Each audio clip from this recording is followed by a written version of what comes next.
Assalamualaikum warahmatullahi wabarakatuh. My name is WISNU Arief. I class 9C. My school MT Salafia Kota Cirebon. Okay, now the ingredients must be prepared first. That is 1. Start with wulu. 2. Start with flour. 3. Clean water. 4. Pan. 5 spoon. Now on to the video.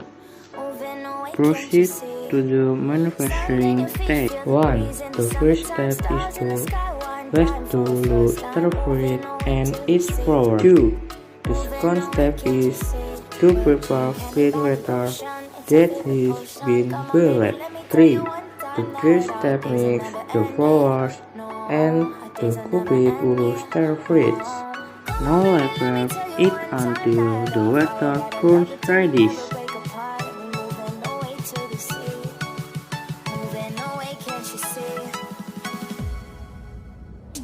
5. The last step, then pour it into a glass and the medicine can be withdrawn.